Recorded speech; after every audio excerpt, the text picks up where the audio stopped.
Welcome. Today, we're going to pull back the curtain on your professional life.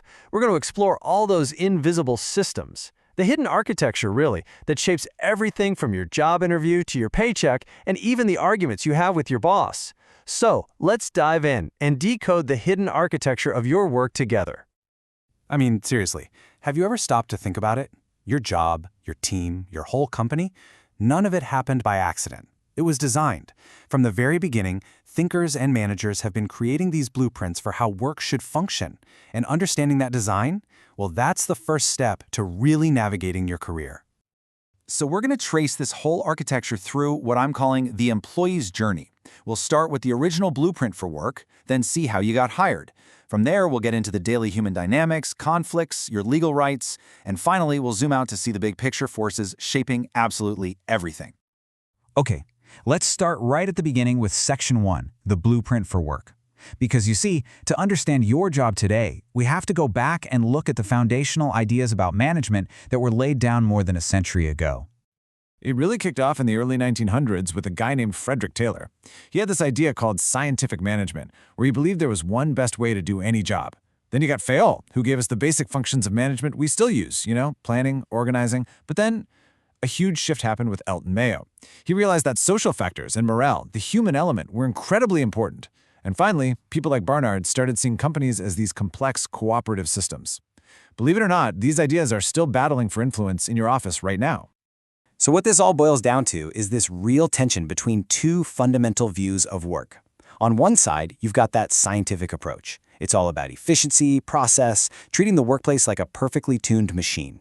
But on the other side, you have the human relations approach, which says, hold on, happy, motivated people who feel valued, that's the real key to productivity. So think about it. Does your workplace feel more like a machine or more like a community? The answer tells you which philosophy is winning. Okay, so how do these big ideas actually translate into reality? That brings us right to Section 2, from applicant to employee. This is the practical side of the architecture. This is the world of human resource management, or HRM.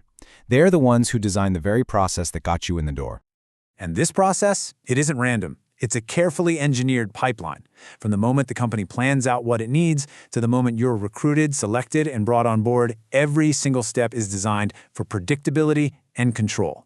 It's the machinery that's built to turn an outsider into a productive insider, and it keeps shaping your career long after day one through things like training and development.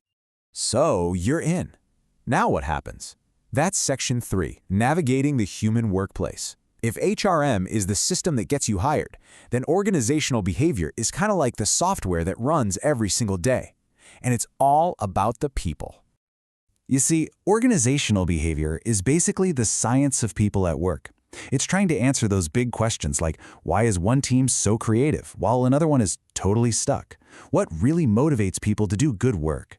It's the study of all those human dynamics that decide whether your office feels collaborative or just plain toxic. Just think about your own day-to-day, the way your personality clicks or doesn't with your managers. What motivates you versus what motivates your teammates? Those invisible currents of power and communication. These aren't just abstract ideas from a textbook. They are the actual forces that determine whether you have a good day or a bad day at work. Okay, so you've got a bunch of different people with different personalities and motivations all working together. What happens when they don't agree? That leads us to Section 4, conflict, cooperation, and voice. This is all about the formal systems that are designed to manage those inevitable workplace tensions. This is the world of industrial relations, and it's a formal framework that's built on a pretty simple truth. Employers and employees are always going to have some conflicting interests, over things like pay, hours, or working conditions. The entire goal here is to manage that natural tension and find ways to cooperate. And historically, this is where groups like trade unions have played a huge role. The main tool they use here is something called collective bargaining. It's a really simple but powerful idea.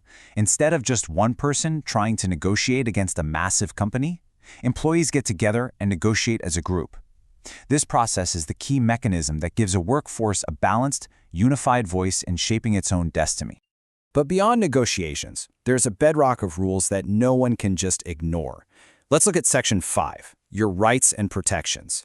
These are the legally enforced rules of the game that are there to protect you at work. And we're not talking about just one or two rules here.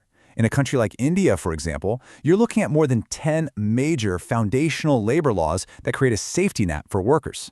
This legal code sets out your rights, your employer's responsibilities, and it forms this massive, often invisible part of the workplace architecture. These laws cover the absolute essentials for a dignified work life. Things like making sure your workplace is safe, ensuring you get fair pay, providing a social security net, and even guaranteeing there's a formal process for sorting out disputes. And remember, these aren't perks or company benefits. They are your fundamental legal protections. All right, for our last step, let's zoom all the way out, because your job doesn't exist in a bubble. This is Section 6, the work-life big picture. It's all about the huge external forces that shape your entire career. And the biggest force of all is the labor market. It's really just a simple concept of supply and demand.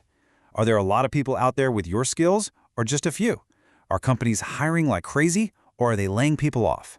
The state of the labor market has a massive impact on your salary, your job security, and your ability to find new opportunities. And these days, this market is completely global. We're in an era of international HRM, where your team might be spread across 3 different continents.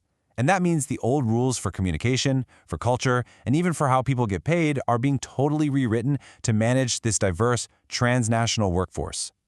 So that's the hidden architecture of your job, from century-old management theories all the way to global market forces. Which leaves us with a final and pretty crucial question to think about. As technology, AI, and globalization keep rewriting the rules, which parts of this architecture, the hiring pipeline, the way we manage conflict, our legal protections, which of these do we need to tear down and redesign for the future of work?